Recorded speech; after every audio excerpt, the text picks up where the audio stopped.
Teachers hold a position of trust and authority. Their reaction to a young person's situation can have an immense impact on that young person's life. It can just take one comment. I was 15 at the time. My friends knew I was gay, and since at that age no one could keep secrets, the rest of my year group did too. In a lesson we were learning about relationships between a man and a woman. As usual, nothing really relevant to me. We were talking about qualities we were looking for in a partner.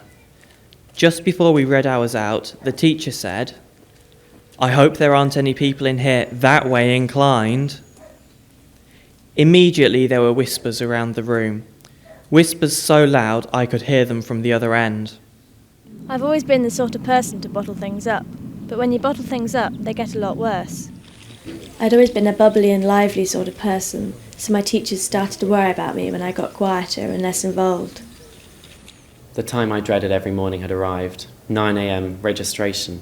40 homophobic teenage boys crammed into a room for 15 minutes, with nothing more to do than to make my life a misery in ever more entertaining ways.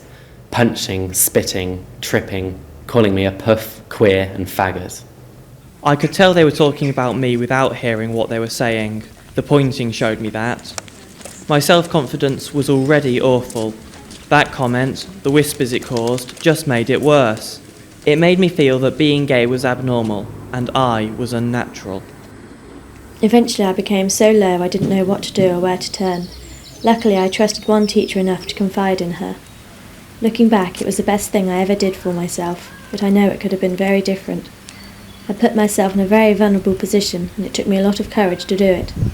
She could easily have said or done a lot of things that would have knocked me completely, but she didn't. She was supportive and encouraged me to go and speak to her again.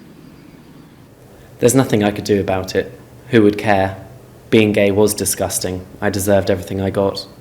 Skipping registration was the only answer, but I could only avoid it for so long before my parents were informed. I was forced to explain myself to the housemaster. I was just so tired of it all. So I plucked up the courage and I told him how I was being treated in his house every morning. His advice was just to leave it a couple of months until the older boys left. However, this didn't solve the problem. It just got worse, with them taking every opportunity they could to make my life hell. I had liked this teacher before and felt like I could talk to him. Now I didn't know who else had thoughts like this. It stopped me talking to anyone. To this day, that teacher has no idea how his one little comment has affected me. It, and comments like it, are the reason I dreaded making this journey to school every day. It wasn't much, but it was what I needed. She had respected my trust in her and had been there when I most needed someone to talk to.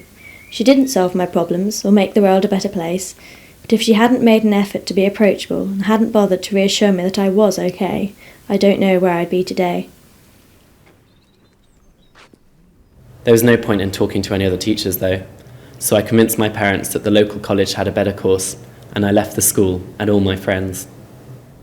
I was one of the lucky ones. I had someone to turn to, a teacher that was really supportive of me. What kind of teacher are you?